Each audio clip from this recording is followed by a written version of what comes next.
So, hi guys, welcome to Talk to Talk.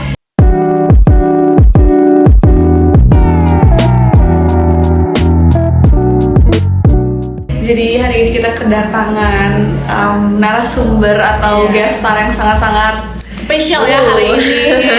Siapakah dia? Rahel. Jadi kita kenalan aja kali ya sama orangnya langsung. Oke, boleh? Oke, halo teman-teman semua. Thank you juga Teh Rahel sama Teh Nazwa yang udah keren banget ngundang aku pada segmentasi hari ini. Nah, katanya kalau misalnya nggak kenal tuh nggak sayang ya? Iya, betul banget. Cuma di sini bukan supaya untuk sayang, cuma supaya biar tahu aja. Kenalin teman-teman, aku Sarah Anissa Fadila, biasa dipanggil Sarah. Aku seorang penulis sejak tahun 2012 dan saat ini masih penulis juga. Selama kurang lebih 10 tahun aku menghabiskan masa kanak-kanak dan remaja di dunia novel fiksi. Jadi aku nulisnya novel-novel fiksi gitu. Terus sejak 2022 aku pindah haluan sedikit, masih nulis juga, tapi konsentrasinya lebih ke ilmiah akademis. So ya masih nulis-nulis juga lah. Masih tetap gitu. ya. Kayaknya itu kita akan bahas nanti ya. Oke. Yang akan kita bahas apa latar belakang dari Kasara ini sendiri?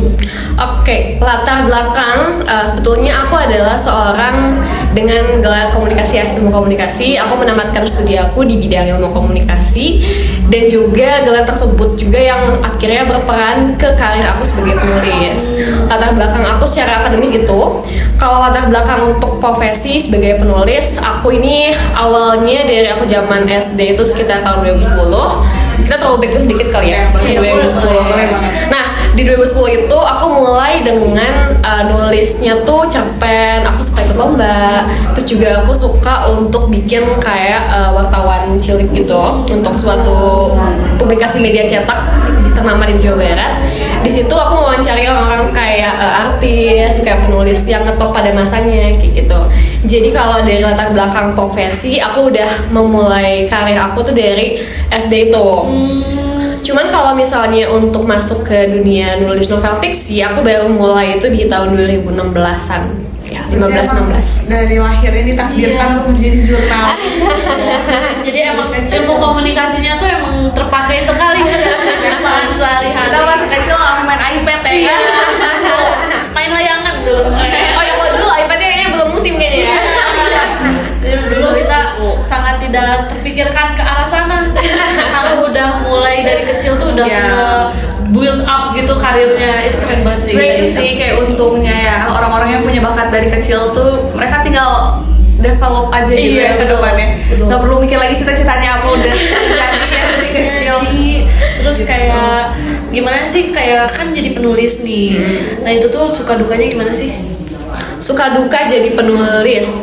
Oke, aku untuk info, aku tuh mulai nulis novel yang sistemnya itu kontak dari aku tahun 2018-an, 18-19 lah. Jadi di situ aku merasa 2018 itu adalah aku mulai menseriuskan karir aku. Kan waktu SD mah nulis sekedar iseng, kalau dapat uang ya syukur alhamdulillah. Tapi kalau enggak ya just for fun, karena waktu kecil mah yang dipikirin itu adalah kesenangan aja.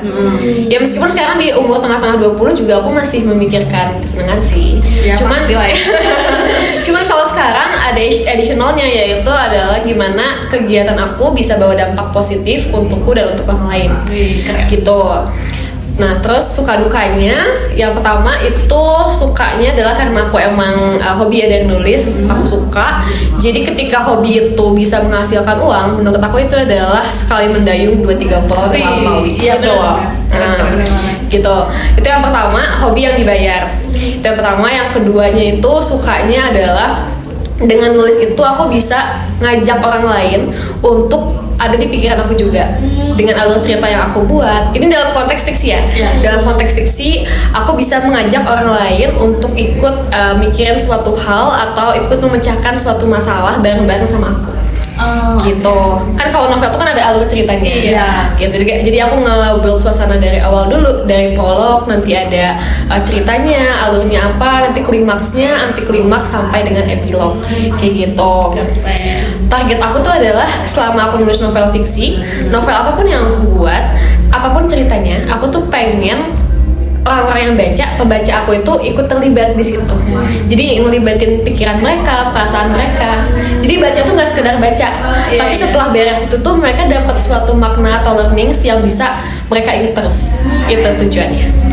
Itu sukanya. Dukanya sekarang. Kalau dukanya sebetulnya kalau duka bagi setiap penulis pasti relatif. Ya, kadang yang bagi aku duka, bagi penulis lain mungkin jadi sukanya. Ya kan? Atau mungkin sebaliknya. Nah, kalau personally untuk aku dukanya itu yang pertama adalah karena ini hobi ya, dari hobi. Dan ketika hobi itu menjadi komersil, ketika aku tahu nih, udah tahu enak uangnya nih dari situ. Ketika aku ngerasa aku nggak ada ide atau misalnya kondisi pasar lagi nggak terlalu bagus, aku tuh sering terjebak sama burnout sendiri. Kenapa? Karena aku nggak bisa melarikan diri ke hal kesukaan aku, gitu. Yang biasanya aku suka, yang biasanya wah ini cuannya dari sini, tapi ternyata cuannya lagi nggak sebagus itu, gitu. Nah di situ rilis aku atau misalnya escape aku tuh kemana ya, gitu. Kadang-kadang jadi bingung kesana. Itu dukanya satu. Yang kedua dukanya adalah kan aku di Indonesia, penulis Indonesia, menurutku yang jadi dukanya adalah karena literasi di Indonesia kan masih bisa dibilang minim ya, masih bisa dibilang rankingnya tuh di bawah dibandingin negara-negara ASEAN lain, gitu. Itu menjadi problem gak hanya untuk negara ini, tapi juga untuk penulis. Kenapa? Karena minat baca yang cenderung rendah, itu tuh bikin potensi pasar atau kondisi pasar itu tuh jadi lebih gampang naik turunnya, gitu. Kadang-kadang entah problemnya itu harga buku yang mahal, akses toko buku yang terbatas, itu hal-hal seperti itu yang sebetulnya bisa jadi bisa jadi domino effect gitu dari penerbitnya, penulisnya, gitu. Itu dukanya. Kak Sarah ini tuh kan mulai menulis dari 10 tahun yang lalu, which is dari umur 10. Umur 10 tahun. Dari umur 10 tahun. Itu bisa kita bilang belum dapat ilmu soal nulis lah ya. Karena kita membangun orang-orang biar ikut emosional gitu. Nah, di saat umur 10 tahun itu, novel yang pertama Kak Sarah buat, gimana cara Kak Sarah untuk merealisasikan itu tanpa belum mendapatkan ilmunya gitu. Betul. Jadi di umur 10 kan kalau sekolah tuh kelas 4 SD ya. Kelas 4 SD, apa sih pelajaran kita tentang nulis? Iya kan? Paling mentok di pelajaran bahasa Indonesia. Which is itu cuma dasar-dasar ngomongin bahasa gitu kan, nyari-nyari kata kayak gitu ya. Betul. Nah, yang aku lakuin di saat umur itu adalah kebetulan aku adalah seorang anak perempuan dari seorang penulis juga. Keren. Tapi meskipun kayak gitu, bukan mami aku yang memaksa aku untuk jadi penulis. Cuman sejak kecil aku udah dikenalin nih sama dunia-dunia nulis, gitu. Kadang-kadang kalau mami aku meeting aku ikut. Ya anak kecil lah gimana ya? Nah, kalau orang punya meeting kadang-kadang kalau di rumahnya nggak ada siapa-siapa dibawa, gitu kan. Jadi aku udah deket dengan toko buku, dengan penerbit sejak aku kecil. Betul. Itu terus dari situ aku mulai ngerasa kalau kayaknya dunianya menyenangkan nih buat aku coba, gitu. Aku juga kalau buat umur-umur anak-anak kan daya imajinasi itu masih dibilang luas dan tinggi ya. Iya, bener banget. Nah, kalau sekarang di aku sekarang umur tengah-tengah 20. Di umur tengah 20 ini kan rasanya udah memandang sesuatu dengan lebih realistis, ya kan? Kenapa ini terjadi dan kenapa itu gak terjadi? Ya kan? Kalau bisa di anak-anak itu, dunia anak-anak adalah dunia yang selalu paling menyenangkan. Betul. Ya kan? Ketika kita mau menulis sesuatu, nulis tentang A nih misalnya, kita nulis tentang A, kita nggak usah terlalu overthinking untuk mikirin ini gimana, ini kenapa, ini apa gitu. Akan jadi lebih simpel karena daya imajinasinya itu masih tinggi. Meskipun ada juga orang-orang dewasa yang imajinasinya masih bagus sih. Ya kan? Ada aja. Hanya mungkin itu bukan aku sekarang. Cuman ketika kecil itu yang melatar belakangnya aku akhirnya bisa nih untuk nulis cerita fiksi. Padahal belum diajarin adalah itu dari daya imajinasi, dari lingkungan, sama dari tontonan juga. Gitu. Jadi emang latar belakang tuh merepresentasikan banget ya ke depannya. Bisa dibilang begitu. Wah, keren sih. Oke, jadi itu banyak banget lah ya insight-nya. Nah, jadi gimana nih Kak Sarah, apa yang bikin termotivasi gitu dari kecil sampai sekarang? Apalagi sebelumnya kan ada burnout-nya tuh. Nah, apa sih yang bisa jadi motivasi biar terus-terusan berkarya gitu?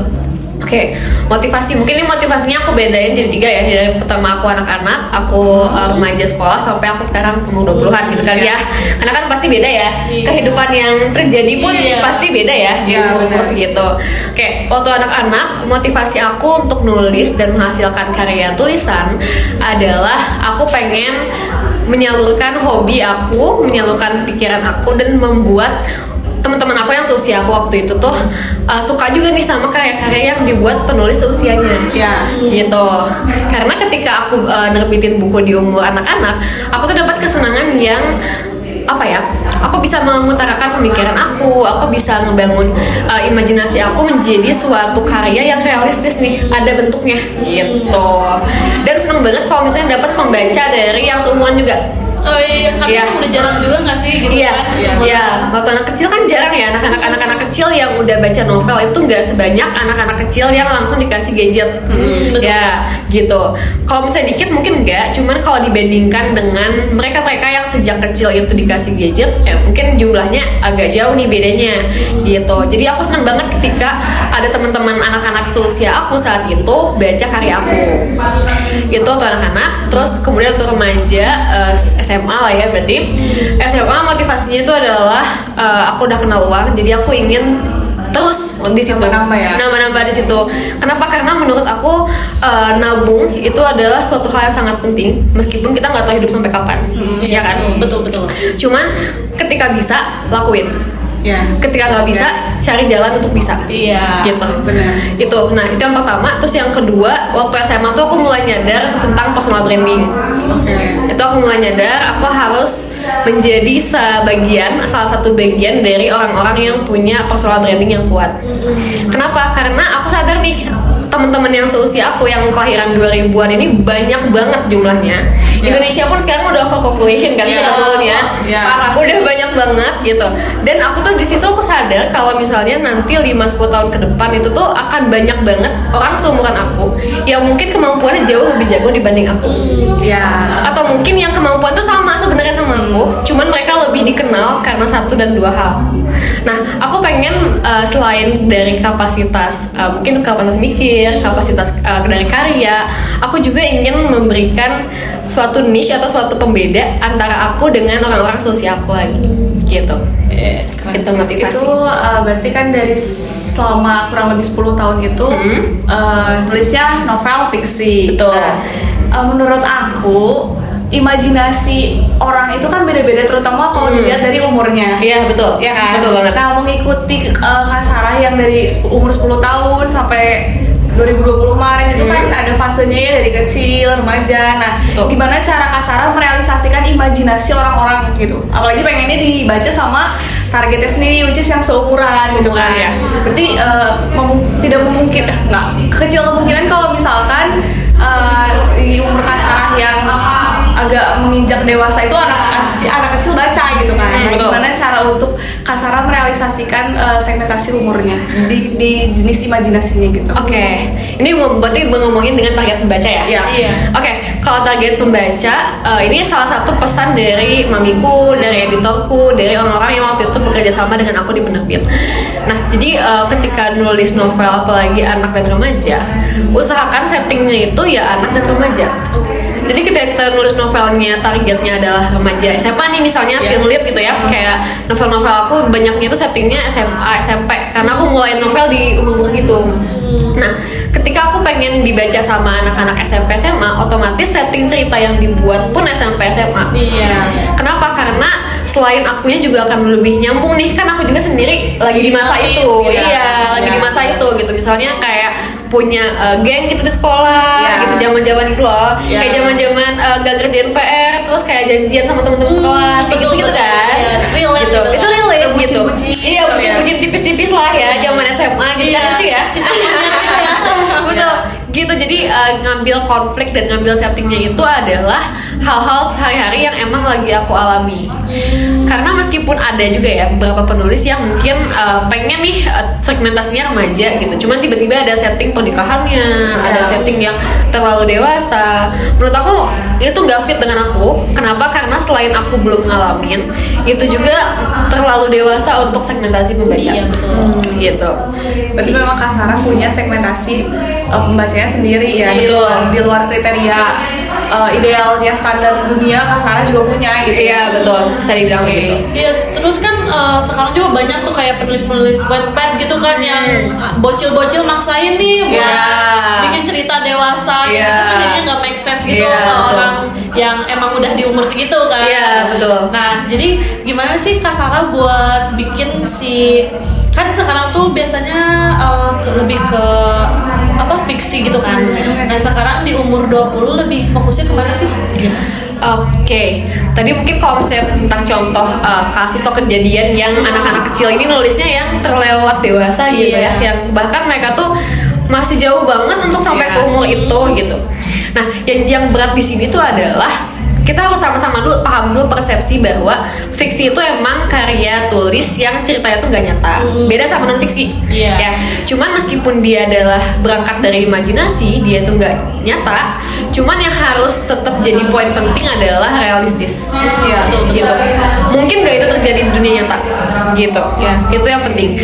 Meskipun ngambil genrenya itu mungkin yang fantasi, mungkin juga yang science fiction, yang bahkan itu adalah hayalannya lebih banyak gitu ya dibanding realisasinya gitu. Cuman di sini yang menurutku penting itu adalah membayangkan ketika itu terjadi di dunia nyata, apakah mungkin kayak gitu. Oke. Nah, kalau misalnya di umur 20-an sekarang, aku tuh merasa selesai untuk nulis novel itu setelah aku tamat SMA. Terus sejak tahun 2022, ketika itu aku umur 20, aku mulai pindah dikit nih ke tulisan penelitian akademis ilmiah. Gitu lah, ngikut dosen sih awalnya. Iya. Keren. Berarti sekarang lebih ke ya udah akademik aja gitu ya, karena mungkin semakin beranjak dewasa tadi yang kayak kata Sarah bilang, ya imajinasi kita juga berkurang ya. Betul. Sebetulnya awalnya aku nggak yang diniatin banget pengen habis SMA nih udahan pengen pindah. Sebetulnya enggak. Cuman ketika aku SMA lulus itu kan kebetulan pas COVID ya. Aku atasan COVID gitu. Nah waktu itu tuh memang kondisi pasar di dunia menulis itu emang lagi turun. Sebenarnya semua pasar sih. Hampir semua lini pasar ya. Hampir semua lini pasar emang lagi lesu di situ. Industri juga lagi lemah. Jadi aku mencoba untuk sambil nunggu pasarnya baik lagi, aku coba nih suatu hal baru gitu, realistis ya saat itu. Nah kemudian barulah di 2022 nih aku terlibat di penelitian bareng dosenku Pak Vidi. Itu disitulah awal mula aku mulai masuk nih ke dunia penulisan akademik gitu. Sekarang di situ. Bener, basicnya pinter aja. Iya, dulu gitu ya. Karena nggak mungkin ujung ditawarin dosen. Iya kan, bener banget. Ada backgroundnya dulu. Tapi Kak Sarah sendiri ada mau nggak sih kayak pindah dari kan akademisi nih kan sekarang fokusnya, nah pindah nih ke self improvement misalnya. Nah itu ada kepikiran nggak sih ke arah situ? Oke, kalau self improvement ini kan adalah salah satu lini bacaan yang banyak digandrungi ya sama orang-orang yang sedang Sekarang Gen Z galau kayak kita, Gen Z gitu ya, kayak merasa worrying about future gitu ya. Betul. Memang itu menarik, itu niche yang menarik. Cuman kalau untuk aku pribadi, aku merasa self improvement itu belum untukku, belum untuk aku tulis. Kenapa? Pertama, aku nggak punya latar belakang pendidikan di bidang itu. Iya. Aku nggak punya kapabilitas di bidang itu. Jadi iya pun misalnya nih kalau misalnya di media sosial aku sedikit-sedikit nih sharing tentang motivasi karir lah, motivasi belajar gitu. Itu adalah semua yang aku dapatkan dari hasil refleksi pengalaman aku dan pengalaman orang sekitar. Gitu. Jadi nggak ada landasan teoritisnya, nggak ada landasan akademis yang bonafit atau yang betulnya gitu ya, yang ajaknya tuh nggak ada. Jadi kalau misalnya itu akan dijadikan sebuah karya, aku merasa aku belum punya kapasitas untuk mempertanggungjawabkannya secara moral gitu. Bener sih. Karena ada juga kan sekarang yang artis tiktokers nih, dia tuh kan emang di self improvement nih pasarannya. Terus dia tiba-tiba bikin buku dan bukunya tuh copy paste dari AI gitu loh. Tahu kan? Tahu. Nah itu kan jadi berakibat fatal juga kan ke kitanya, jadi bumerang gitu. Betul. Jadi emang kalau mau ngeluarin karya tuh harus bener-bener emang pikirin harus dulu Iya. dengan matang gitu. capek loh guys ya Iya, karya tuh ya. Iya, yang dipikirin tuh adalah kalau misalnya apalagi non fiksi ya ngomonginnya non fiksi gitu, non fiksi ilmiah dan sebagainya yang bisa dibilang dalam tanda kutip berat gitu ya. Yang harus dipikirin tuh adalah apakah kita punya kapasitas di bidang itu atau enggak. Ya. Itu pertama. Yang kedua, sampai mana kapasitas kita di bidang itu untuk kita bisa ngasih tahu orang lain lewat tulisan. Oh, iya, Dua iya, itu. benar. Itu kejawab dulu baru bisa mulai nulis. Gitu, itu tipsnya. Anyway, tadi berbicara soal diajakin nulis karya ilmiah sama dosen.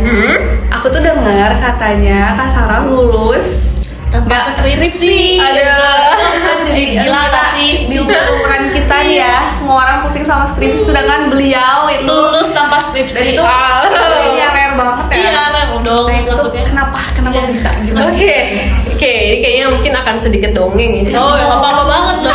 Sharing kita. Oke. Tadi apa? Kenapa bisa itu? Kenapa bisa? Nggak skripsi tuh kenapa bisa? Oke. gitu? Nggak usah skripsi ya berarti Nggak ya. usah skripsi. Oke. Jadi betul tadi yang dibilang sama Teh Nazwa, aku adalah seorang mahasiswa yang lulusnya itu nggak pakai skripsi, tapi aku pakai publikasi artikel jurnal ilmiah di Scopus gitu, di Indeks Internasional. Nah, di sini latar belakangnya itu adalah karena yang pertama, aku tuh di kampusku UPI, Universitas Pendidikan Indonesia, program studi ilmu komunikasi, aku tuh dapat mata kuliah MPK, mata metode penelitian kualitatif di semester 4. Oh, Nah, cepet banget ya? Oh ya, Tapi semester 5 baru kuat. Iya. Kita terlambat banget ya berarti. tapi ada plus minus kok. Oh iya. Ada plus minus, Apa? tetap plus minus. Oke. Nah, dari matkul MPK itu aku merasa jadi kalau di prodiku itu ada kayak apa ya? Kayak ada selentingan turun temurun dari kakak tingkat. Katanya kalau matkul MPK itu tuh nilainya tuh nggak mungkin dapet A karena katanya susah. Kayak kamu dapat B juga udah harus bersyukur gitu lah. Dapat turun temurun tuh kayak gitu. Nah, ketika itu aku merasa kayaknya masa sih nggak mungkin sih? Masa sih nggak mungkin dapet A sih? Emang sesusah apaan sih nih matkul sampai kok nggak bisa sih dapet A gitu loh? Gitu. Terus dari situ penasaran kan, aku kenapa nih nggak bisa? Masa sih nggak bisa kan? Nggak mungkin. Iya. Pasti setiap dosen itu punya pertimbangan untuk dapetin A di mahasiswa itu. Iya betul. Iya. Emang kompeten pasti didapatkan gitu. Nah begitu terus akhirnya aku cobalah push myself untuk dapetin A nih di matkul itu. Targetnya awalnya itu doang. Aku pengen matkul itu A udah selesai. Nah terus akhirnya mata kuliah itu hasilnya A. Nah terus setelah dari situ aku juga ngajak dosen pengampu MPK-nya Pak Vidi Sukmayadi. Di situ aku mulai diajak lagi diskusi tentang penelitian. Oh, langsung diajakin. Iya, antara aku yang ngajak beliau diskusi duluan atau yang beliau yang ngajak aku duluan untuk discuss gitu. Dari situlah, dari sering diskusi berjalan, akhirnya pas transisi dari semester 4 ke 5 itu beliau ngajakin aku buat join di tim penelitian dia gitu. Merinding loh aku udah. Coba itu keren banget sih. Gitu. Terus awal-awal sih cuman dapat bagian ambil data aja, ambil data, analisis data awal gitu-gitu lah. Bukan bagian yang bener-bener gedenya gitu loh. Iya. Cuma kan step by step ya. Iya. Step by step penelitian itu selesai dan menurut beliau performa aku bagus nih di situ. Jadi aku diajak terus, aku dilibatin terus di penelitian selanjutnya. Sampai ketika aku di semester 6 awal ke 5 akhir gitu ya. Pak Vidi ini mulai ngobrol nih sama aku, mau nggak kalau misalnya kita coba untuk lulusnya nggak pakai skripsi tapi pakai artikel Scopus, nanti kita lulus ke fakultas dan kampus gitu. Itu emang udah diarahin ya. Tuh, iya. Aku bersyukur banget sih dengan beliau melihat aku sebagai mahasiswa yang mungkin passionate ya di Iya, mata beliau untuk betul. gitu. Jadi di situ akhirnya kita ngurus berkas-berkas, kita ngurus persetujuan dan lain sebagainya. Dibuatlah penelitian untuk Scopus itu. Meskipun capek juga sih, susah juga sih. Iya, pasti sebenarnya lebih susah skripsi apa? Scopus gitu sih. Jurnal gitu. Kalau misalnya lebih susah, sebetulnya aku nggak tahu ya, karena aku kan nggak skripsi. Oh, ya. iya juga. Jadi aku nggak mengalami sebetulnya. Cuman mungkin kalau misalnya perbedaannya itu adalah yang paling mencolok itu perbedaan dari waktu. Nah kalau misalnya skripsi itu di prodi aku tuh baru bisa mulai tuh aku semprot semester 6 di prodi aku. Mereka semprot semester 6, baru semester 7 tuh bisa mulai gitu. Nah sedangkan aku ngerjain si Scopus ini ketika aku semester 5, dari 5, 6 Jadi Ya. lebih nyicil ya. Jadi itu matkul pun berjalan kan. Kalau misalnya kita sempro dulu nih semester 6, terus semester 7 kita udah ngerjain skripsi kan mata kuliah tinggal dikit ya. Iya. Sama kan? Mata kuliah tinggal dikit kan. Jadi udah mata kuliah praktek yang ngabisin waktu dan ngabisin tenaga tuh udah nggak terlalu banyak. Nah, waktu itu semester 5 itu aku berpacu dengan mata kuliah yang cukup banyak, praktikum juga cukup banyak gitu. Itu yang paling mencolok. Gitu. Terus kan untuk rilis jurnal tuh kan aku denger-dengar susah ya katanya ya. Iya. Susah apalagi jurnalnya Scopus internasional. Internasional coy. Untuk step by stepnya itu dibimbing sama dosen Kak Sarah ya? Betul. Jadi ketika aku dapat A di MPK itu, oke lah, berarti kan dalam standar mata kuliah itu paling bagus. Iya. Cuman ketika aku terjun untuk Scopus, kan jauh lagi ya. Iya. Panjang lagi nih perjalanan. Iya. Itu dapat A di MPK tuh belum tentu bisa dapat goal juga nih di Iya. Scopus ini kan. Karena MPK mah kan kalau mata kuliah cakupannya hanya program studi aja. Iya. Hanya untuk melihat si mahasiswa ini kompeten atau enggak Iya. di mata kuliah tersebut gitu. Nah, terus memang perjalanannya menurut aku panjang, cukup berat dan life changing setelah itu. Pasti. Nah, karena selain susah dan aku juga banyak mata kuliah, tapi juga karena aku dikejar waktu. Jadi kan kalau Scopus itu identik dengan lama ya, publikasinya lama, iya, butuh waktu. Jadi udah mana bikinnya lama, kita harus nunggu waktu juga supaya itu kepublish. ACC atau enggak. Iya, ketika udah lama tapi nggak di ACC kan itu jadi bingung sendiri ya. Berarti mikir nggak di saat bikin terus ternyata nanti nggak di ACC. Nah, itu menarik nih. Gimana tuh kayak kebayang banget stresnya. Iya. Udah Oke. stres, dicetrasin lagi gitu. Oke, jadi yang si Scopusku ini waktu itu setelah perjalanan dan perjuangan yang aku buat, aku merasanya perjuangan sih ya. Iyalah. Itu ternyata disubmit lah ke salah satu jurnal Scopus di Asia Tenggara, tapi bukan Indonesia tentunya. Nah, terus setelah itu, setelah 1 tahun berlalu, ternyata ditolak. Terus gimana? Ternyata itu ditolak. Terus, nah sebelumnya ketika aku ngurus-ngurus berkas SK itu ya, SK untuk boleh nih lewat jalur ini tuh adalah aku tuh harus berkomitmen untuk namatin studi aku selama 8 semester. Jadi nggak boleh nambah. Oh, jadi Nggak boleh emang nambah. Harus di 8. Iya, harus di 8. Meskipun dengan Scopus ini gitu. Nah, setelah 1 tahun berlalu akhirnya ketolak. Itu tuh aku menjelang semester 8 berarti. Udah kayak beberapa bulan lagi menuju selesai gitu kan gitu. Nah, jadi sebetulnya Pak Fidi ini kan salah satu dosen yang sangat-sangat, jadi Scopus itu adalah keseharian beliau gitu. Keseharian beliau itu adalah di jurnal. iya, penelitian adalah bagian dari hidup beliau sih kalau aku lihat kayaknya gitu ya. Nah, terus setelah si Scopus ini beres nih, udah disubmit, kan itu masa tunggu nih, masa tunggu. Terus di situ aku sempat suatu hari itu ngobrol lah sama Pak Fidi. Di situ kita sampai pada topik tentang gimana nih kalau misalnya nggak terbit gitu. Karena kalau misalnya nggak terbit kan aku merasa nggak mungkin aku balik ke skripsian setelah aku menghabiskan waktu ini loh. Sudah banyak banget. Iya, udah semester 8 aku nggak sempro. Iya, kalau misalnya aku balik ke skripsi aku harus panjangin semester. Aku nggak mau. Iya. Kita tanggung jawaban ke dosen kan? Iya dong, tentu saja. Itu. Terus di situ sampai topik itu aku realistis, maksudnya bukan akunya pesimis, bukan akunya skeptis, tapi itu adalah bentuk realistis. Iya, Ya, betul. punya target yang besar itu bagus. Cuman harus siapin juga plan B-nya apa. Iya. Gitu. Karena yang menurut aku saat itu adalah target terbaik belum tentu menurut yang di atas terbaik juga. Iya, Ya kan? betul. Gitu. Terus akhirnya itu sekitar bulan Mei ya, bulan Mei 2023 ya. Itu akhirnya Pak Fidi itu nyaranin aku untuk bikin penelitian lain, jadi bikin 2 untuk si jurnal ini. Jadi yang satu ini di Scopus, sambil nunggu kita bikin lagi lah 1 buat Sinta aja, yang Indonesia aja. Jadi ya pun Scopus ini nggak tembus, si Sinta ini masih bisa dipakai buat sidang. Iya betul. Cuman aku nggak bisa ngegolin sebagai mahasiswa pertama yang dapat Scopus di fakultasku gitu. Berarti yang pertama ya? Iya, aku pertama masuk. Gila, applause dulu guys. Keren banget itu. Oke, Gitu. lanjut. Jadi dengan pola pikir pragmatis itu akhirnya dibikinlah 1 lagi. Jadi aku bikin penelitian itu 2 untuk tugas akhir. Iya, capek banget. Capek banget. Kayaknya emang lebih susah juga nggak sih daripada Capek. skripsi gitu. Cuman itu kan jadinya ada nama tuh di UPI siapa? Iya, yang pertama Iya. Scopus lagi bro gitu. Iya. Keren banget.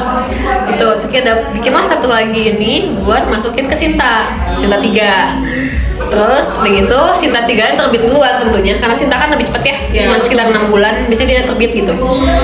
Itu udah terbit, terus barulah akhirnya udah dapat kabar kalau yang Scopus ini ditolak. Meskipun udah ada nih yang Sinta udah ada pegangan nih sebenarnya, cuman aku teh belum puas. Aku teh merasa kayak masih ada nih, harusnya itu masih bisa. Cuman kalau misalnya memang si waktu tunggunya tuh nggak sempet pas aku harus sidang, aku bakal sidang pakai Sinta.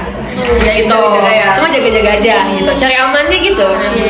Terus akhirnya ditariklah naskah jurnal itu, yang ditolak itu aku submit lagi ke salah satu jurnal lainnya, internasional lainnya gitu. Terus akhirnya terbit si artikel tersebut di jurnal Scopus kuartil 3. Berarti sebenarnya secara nggak langsung itu rilis di Sintaiya, Sintaiya, Scopus ya. Double ya. Iya, betul. Ambisi orang keren guys. Kita harus sering maknain deh ya, kayak motivasi. Habis ini kita temenan deh. Gas banget sama Rahel kayak aduh pusing Karena kita tuh emang demotivasi banget guys. Kita harus punya role model, kita dedikasikan. Aduh, jadi malu deh. Kita sangat tidak menyesal gitu. Oke, next deh ke setelah perjuangan tuh ya, udah Sinta, Scopus, udah sebelumnya MPK juga kan. Nah itu tuh gimana sih kayak dari jurnal-jurnal Kasarah atau dari penulisan-penulisan Kasarah yang lain, apa sih harapan dari Kasarah tuh buat Kasarah sendiri dan juga pembaca semuanya gitu? Oke, berarti ini dalam konteks penulisan ilmiah ya? Iya. Oke, dalam konteks penulisan ilmiah, harapannya untukku dulu adalah semoga tetap produktif nulis sih, tetap produktif dan semoga lanjut studi secepatnya sih. Itu mungkin ya harapannya. Dan semoga nular kah? Iya. Amin. Itu harapannya. Terus juga harapan untukku juga mungkin perjalanan menulis ilmiah aku ini kan mungkin baru dimulai ya, karena kan baru dari 2022, sekarang baru tahun ketiga gitu. Dibandingin dosen-dosenku, dibandingin senior-seniorku kan ini mah kayak anak kemarin sore gitu sih bilang gitu. Kalau perbandingannya itu malah gitu. Perbandingan kita. Wah, itu jauh gini. Aku berharap semoga nanti ke depannya, iya pun aku tetap di penulisan ilmiah ini, aku tetap bisa menjunjung tinggi integritas dan kode etik peneliti sih. Amin. Gitu sih, itu hal yang cukup urgent menurutku di Indonesia gitu ya. Gitu, integritas dan juga kode etik penelitian itu. Gitu. Kira-kira ada rencana untuk rilis novel kah lagi?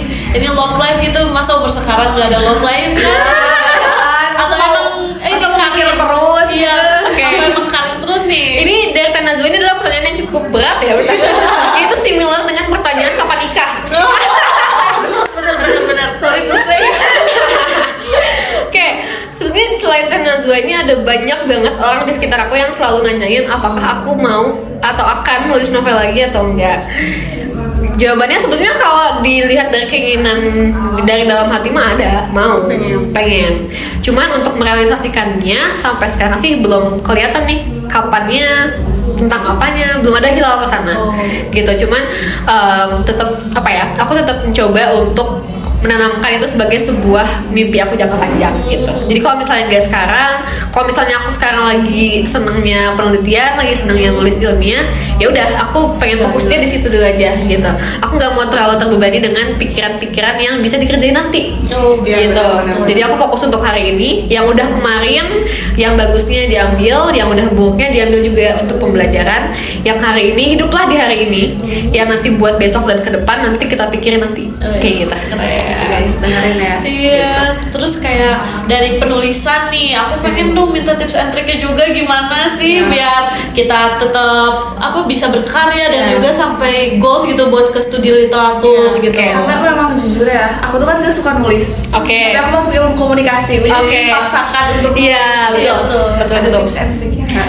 Tips and trik untuk suka nulis, pertama adalah harus punya mindset dulu kalau nulis itu bukan suatu hal yang susah dan gak ada tulisan yang jelek. Itu dulu aja mindsetnya itu dulu. Jadi kadang-kadang kalau misalnya aku lihat di sekitar aku, ya hambatan utama yang bikin gak nulis itu adalah takut tulisannya jelek. Betul. Ya, takut dibaca orang. Iya. Ini dalam konteks apapun ya, mau itu konteks novel, cerpen, bahkan skripsi sekalipun gitu ya. Aku nggak nulis karena aku takut tulisan aku jelek dan orang yang baca tuh bakal mikir kalau misalnya tulisan aku jelek, gitu. Nah, mindset awalnya itu dulu, jangan takut tulisan kamu jelek karena nggak ada tulisan yang jelek, gitu. Adanya tulisan yang belum fit dengan ketentuan atau misalnya tulisan yang belum matang, gitu. Kan kalau misalnya jelek itu kesannya mutlak ya, jelek berarti nggak bagus, ya kan. Nah kalau misalnya matang tuh berarti masih bisa dimasak lagi supaya matang. Iya, karena matang juga kan subjektif kan. Iya, matang subjektif, gitu. Jadi itu bisa learning by doing lah, learning by process, gitu. Itu pertama dari mindset. Yang kedua, ini aku diajarin dosenku juga sih, dari Mbak Vidi juga. Ini es banget kayaknya. Kali ya. Salah.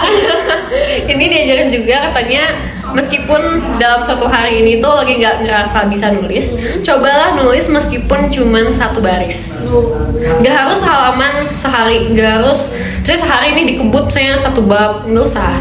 Karena itu oke, mungkin dalam jangka pendek itu bisa beres. Cuman kualitasnya gimana? Iya, gitu. bener. Isinya gimana gitu. Mungkin kalau lihat kuantiti mungkin bisa kita kebut nih, misalnya wah harus beres nih karena kemarin nunda-nunda, terus akhirnya H-2, H-1 gitu baru dikerjain. Mungkin bisa. Cuman isinya gimana? Iya, enggak gitu. Ini kan apa jadi banyak keblunderan juga gitu. Iya, betul. Karena kita nggak punya waktu yang cukup banyak untuk matangin itu. Justru ini motivate banget ya buat kita. Kita kan ada tugas ya. Tugas curcol nih kita. Ya. Disuruh bikin proposal dalam waktu 1 minggu ya. Iya. Gak bisa salahnya ngerjain dari kemarin. Iya, jadi sebenarnya ini tuh timeline-nya nih udah dikasih 2 minggu mengerjakan. Tapi kita tuh nggak ada buat kemajuan gitu untuk karena kayak itu takut. Iya, karena takut kayak nulis bab 1 salah, bab 3 salah kan, gitu. ya. Jadi kayak itu insight juga ke kita gitu. Iya, tapi betul. Kalau dari kacamata aku dan aku melihat ke sekitarku juga, takut itu adalah hal yang wajar banget, gitu. Untuk memulai sesuatu pertama kali pasti takut, gitu. Karena kita nggak bisa berkaca sama pengalaman sebelumnya, ya kan, gitu. Pasti pertamanya takut, pertamanya tegang, gitu. Cuman kalau misalnya dalam konteks nulis, ya itu balik lagi nggak ada tulisan yang jelek, gitu. Berarti emang mindset kita yang emang harus diubah sih ini.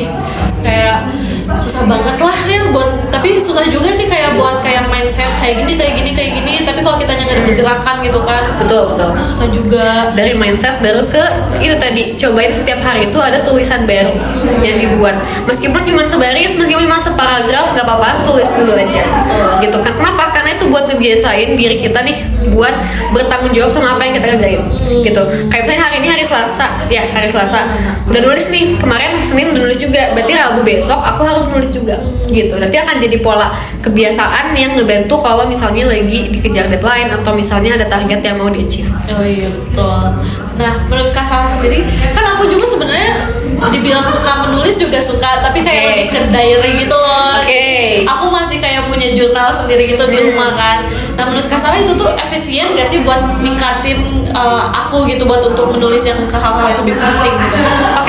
Diary itu adalah bagian dari hidupku juga. Aku juga senang menulis diary. Meskipun kalau sekarang nggak begitu intens ya. Iya, sama. Cuman aku pernah hidup dengan diary, gitu. Menurutku diary ini bukan nggak penting, itu penting terutama untuk kamu, ya kan? Karena itu isinya adalah kegiatan kamu, kehidupan kamu, apa yang kamu alami, apa yang kamu rasain di situ. Mungkin buat orang lain itu belum jadi penting, tapi setidaknya itu penting untuk kamu karena pertama selain kamu mencurahkan pikiran kamu, perasaan kamu ke situ, yang kedua adalah kamu bisa mendapatkan feel atau misalnya kebiasaan nulis diary itu. Itu nggak salah, itu nggak masalah, bahkan itu awal yang bagus menurut aku. Karena kalau misalnya dibiasain dari yang terkecil, nanti lama-lama juga akan nambah ke yang lebih besar. Iya betul. Gitu. Jadi learning by doing gitu ya. Iya, learning by doing itu sih dari kebiasaan. Karena kebiasaan tuh ngaruh banget loh. Kebiasaan tuh ngaruh banget ke kehidupan sehari-hari. Oke, jadi kan kita udah bahas banyak banget nih ya tentang insight semua. Gimana kalau kita main games deh? Games kecil-kecilan aja. Aku pengen tanya ini satu, aku pengen tanya. Oh, masih ada pertanyaan? Kira-kira untuk kedepannya tentang studi nih, apakah akan melanjutkan lagi atau emang pengen bener itu aja? Ini juga pertanyaan yang ditanyakan oleh semua orang di sekitarku, terutama yang beririsan kerjaan sama aku. Untuk lanjut studi itu adalah sebuah rencana ya, sebuah planning yang mungkin akan aku usahakan. Meskipun kalau untuk waktu aku akan berusaha pada yang di atas gitu. Aku akan usahain apa yang ada di depan mataku. Cuman ketika itu nggak goal saat itu, aku rasa oke, berarti emang belum saatnya gitu. rencana lanjut studi ada, karena aku udah cukup lama gitu ya menghabiskan waktuku di dunia, bisa dibilang dunia perdosenan ini gitu ya. Ikut dosen kesana kemari, aku ikut kegiatan-kegiatan beliau gitu. Aku menghabiskan waktu di situ, jadi aku rasa hal yang paling make sense untuk dilanjut sekarang itu adalah studi itu. Berarti kerjakan dulu apa yang sekarang harus dikerjakan Iya, gitu ya. betul. Tapi kalau aku nanya gini boleh nggak kayak milih nikah apa lanjut studi nih? Oke. Ini pertanyaan Karena cewek kali ya. Iya, karena cewek. Betul. Dan aku juga anak cewek satu-satunya. Adikku cowok soalnya. Oh my god. Oke, nikah atau lanjut studi? Jawabannya lanjut studi. Kenapa? Alasan yang pertama adalah karena kegiatanku sekarang adalah fokusnya di studi ini ya, di karir dan studi akademis ini. Dan melanjutkan karir itu aku rasa satu paket juga dengan melanjutkan studi aku gitu. Karena kan di ranah akademik ya. Karena akademik kan yang sangat-sangat dilihat itu adalah gelar ya. Gitu. Jadi harus kejar dulu itu, memantapkan diri dulu di situ, investasi waktu dan tenaga di situ. Itu yang pertama. Yang kedua alasannya ya karena sekarang aku tidak punya pacar, jadi tidak ada yang tidak ada yang buru-buru aku untuk nikah dengan dia gitu, tidak ada gitu. Gitu karena itu jadi sudah, aku juga tidak ingin terlalu memaksakan diri untuk berpasangan karena semua orang itu pasti punya pasangan, cuman belum setiap waktu tuh bisa jadi waktu yang tepat untuk berpasangan gitu. Jadi enjoy your life dulu aja ya. Betul. Dulu aja biar kita juga gitu. nggak terlalu terbutakan oleh cinta gitu ya. Kalau udah pintar kan. Kadang-kadang kepikiran ya untuk berpasangan, pacaran atau menikah kepikiran. Cuman mungkin kalau lihat panjangnya, lihat the bigger picture-nya mungkin itu menyenangkan, tapi belum untukku sekarang. Iya. Gitu. Masih fokus dulu lah ya. Guys, setelah kita tadi mencari tahu tentang siapa nih Kak Sarah, terus juga kita mendapatkan motivasi, inspirasi, tips and trick, semuanya lain-lainnya. Sekarang kita pengen move untuk lebih relax ya. Kita main games tipis-tipis lah ya. Oke. Kita refreshing otak apa nih? Gamesnya adalah apa yang kamu tahu? Apa yang kamu tahu? Kayak mau ujian ya, kayak Kita coba dong. Iya. Oke, jadi yang bertanya apa yang Kak Sarah tahu nih tentang 3 buku genre fiksi? Oke. Ini genre-genre buku fiksi ya kita ngomongin. Ada top 3 yang kayak paling favorite gitu. Oke, itu yang top 3 paling favorite. Yang pertama, aku suka banget buku yang ngambil genre itu misteri. Aku juga kayak gitu ya. Iya. Meskipun gak selalu horor ya. Kan kalau horor itu identiknya dengan hantu-hantuan. Kalau misteri kan dia gak selalu hantu. Ada kayak teka-teki gitu. Sihir ya. Iya, kayak gitu. Misteri itu lebih gak terpusat pada hantunya gitu. Aku suka banget misteri karena menurutku kalau genre misteri itu aku diajak untuk pikir juga. Iya benar gitu. Jadi nggak ngantuk ya. Iya, jadi gak ngantuk gitu. Aku pernah baca buku misteri gitu, misteri thriller gitu, 400-an halaman, aku beres 2 hari. Wow. Gitu. Karena saking ini ya kayak aku harus ikut mikir, aku ikut terlibat di situ, jadi kayak tanggung nih. Iya, jadi nagih-nagih terus gitu. Betul. Misteri itu. Terus yang kedua, horor ini kan yang identiknya dengan hantu-hantuan ya. Biasanya kalau horor ini dia mengusung temanya tuh misalnya dari cerita rakyat, dari legenda. Terus kalau misalnya horor Indonesia itu kan biasanya ngambilnya kayak tempat-tempat angker. Ya. Sekarang novel-novel horor yang aku lihat berpejeng di toko buku pun biasanya ngambil tentang urban legend hantu tersebut, misteri suatu tempat atau tempat-tempat yang dinilai angker sama masyarakat. Gitu. Itu sering banget di situ di horor. Terus yang ketiga adalah romance. Romance. Ini lebih santai, lebih ngalir gitu ya, dan bisa lebih relate sama kehidupan kita. Ya betul, gitu. apalagi kita yang lagi kayak kita masa-masa perpindahan percintaan kayak gitu. Betul. Ada romance aja, ada romance komedi, ada fantasi romance gitu. Cuman yang jadi kuncinya adalah kalau romance itu kan dia pasti menyisipkan atau memang terdiri dari tema tentang asmara ya. Asmara percintaan gitu. Meskipun ada yang happy ending, ada yang bad ending kayak gitu. Itu sih 3 genre buku fiksi. Aku pengen intermezzo sedikit deh. Tadi kan bilang 400 halaman 2 hari. Suka gak sih nonton drakor, season Netflix? Iya. Oke. Mungkin ini jawaban yang mungkin agak menyebalkan bagi sebagian orang. Mungkin ya. Cuman kalau misalnya untuk nonton, aku tuh nonton tuh bukan jadi daily consumption aku. Jadi aku nggak mengkonsumsi itu secara reguler kayak setiap hari atau kayak setiap minggu, nggak. Kenapa? Karena nggak tahu, kayak nonton itu emang fun, cuman kayak bukan hal yang aku jadikan untuk pelarian. Kalau misalnya aku bosen atau aku stres, aku nggak nonton gitu. Jadi iya, aku lebih ke baca gitu. Kalau misalnya kayak drakor, aku kebetulan aku bukan orang yang senang dengan dunia Korea-Koreaan gitu. Tapi aku nggak ngeliat juga. Oke, teman-temanku juga suka Korea dan it's okay gitu. Aku suka juga kok denger mereka ceritain idol mereka gitu. Cuman itu bukan untuk aku sukain kayak gitu. Gitu. Cukup tahu aja, cukup dengerin aja kok temen-temen aku. Kayak temen aku mau konser nih kemarin gitu. Ya udah aku ikut juga, senengnya mereka konseran itu gitu. Euforianya kerasa aja. Iya, nggak jadi party pooper yang kayak iya apaan sih nonton konser kan sayang uangnya. Nggak, kayak aku selalu memaknai kalau semua orang tuh punya kesenangan masing-masing. Dan once dia melakukan kesenangan itu, ya udah biarin dia ngelakuin hal itu. Gitu. Selama nggak nyakitin orang, kenapa enggak? Ya, Gitu. Jadi kalau drakor dan maraton film kayak gitu itu bukan aku. Cuman kalau aku masih nonton film kok. Cuman biasanya aku nonton aja apa yang no showing di bioskop itu. Jadi bioskop aja. Gitu. Kalau aku sebenarnya sama sih kayak kasar, kita genrenya yang emang misteri, fantasi segala macam. Tapi kalau aku versi movie-nya, aku keren banget. Dulu waktu kecil aku suka baca buku. Makin gede kayak males ya. Jadi kayak kalau semua kedistrak tuh baca buku tuh kan harus fokus ya, harus penuh hayalan, otaknya bisa main gitu. Sedangkan aku kayak baru baca berapa paragraf langsung ke distract gitu tuh. Itu kayak Tapi nonton film juga menurutku perlu fokus. Iya sih, sama kan? sebenarnya gitu. Nonton film, nonton drama perlu fokus. Kayak kita di komunikasi mungkin dapat nggak sih, atau pernah baca tentang gimana tontonan itu mempengaruhi kita. Kayak gimana dampak sebuah tontonan, kayak apa yang bisa kita ambil dari tontonan itu gitu. Itu kan berarti itu tandanya tontonan itu punya manfaat juga ya.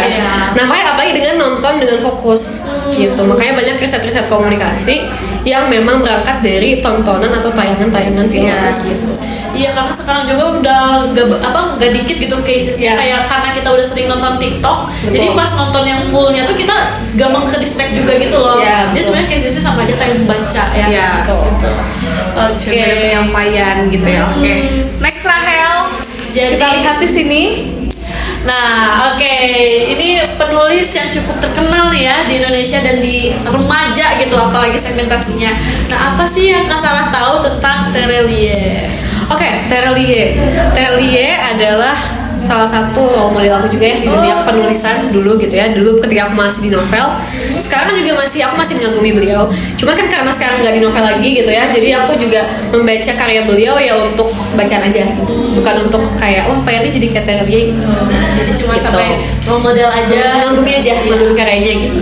Bagiku Terelie ini adalah penulis Indonesia yang sangat-sangat berbakat, tidak hanya di bagaimana dia menarasikan cerita, tapi juga bagaimana dia tuh ngeriset bahan ceritanya gitu. Jadi meskipun meskipun buku-bukunya ini adalah fiksi gitu ya, berfiksi dan bestseller semua, hampir semuanya bestseller, luar biasa, keren banget. Di tengah pasar Indonesia yang minat bacanya itu rendah, bisa bestseller itu suatu pencapaian yang sangat-sangat keren gitu.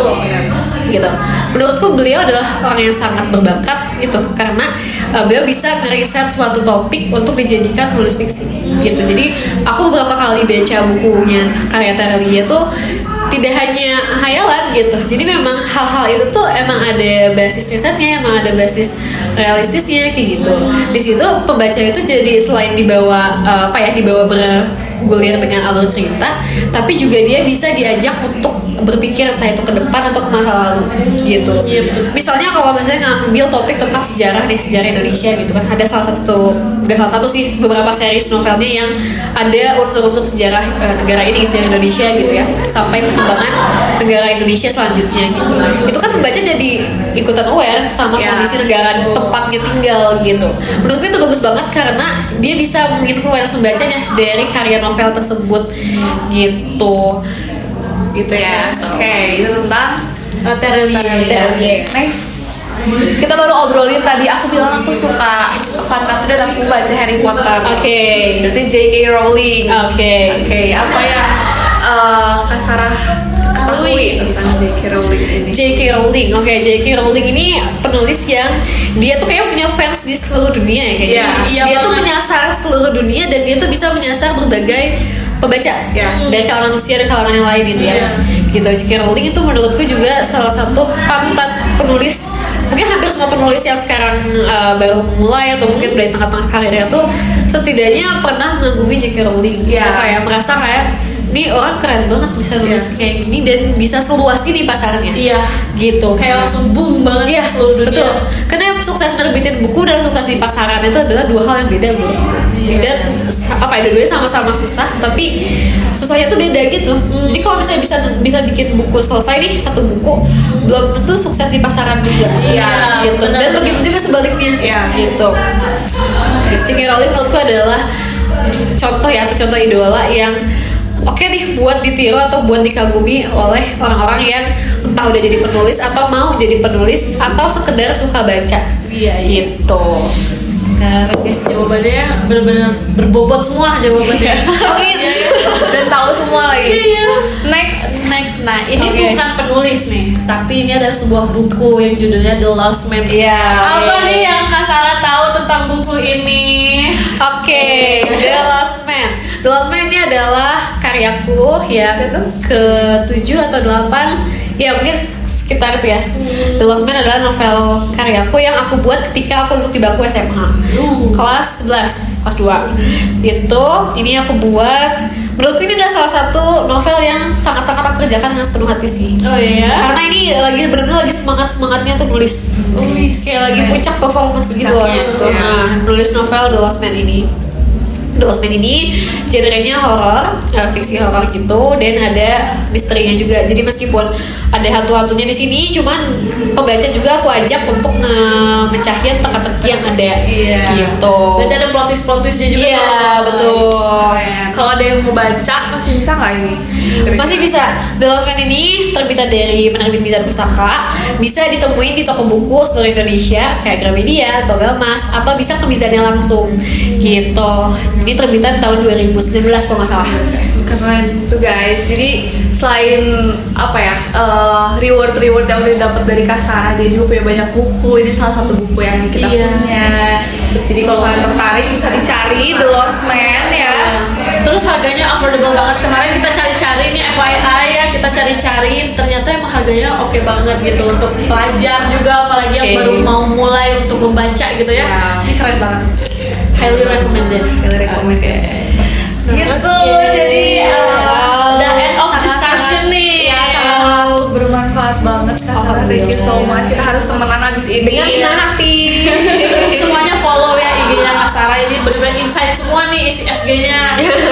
Boleh kasih tahu Kak Sarah Iya. Instagramnya? Nanti ada di sini. Oke, nanti Instagram aku boleh di follow di sini @sarahhanisaf, atau boleh juga kalau teman-teman yang interest dengan dunia komunikasi, dunia nulis ilmiah, boleh kepoin di sosial aku Sarah Hanisa Fadila. Sekarang kalian yang sedang putus asa, cek aja siapa tahu Iya, termotivasi motivasi gitu nih. ya. Siapa tahu kalian jadi Scopus part 2. Amin. Iya, amin ya Allah. Guys, Oke, thank you so iya. much ya. Iya, thank you so much. Makasih.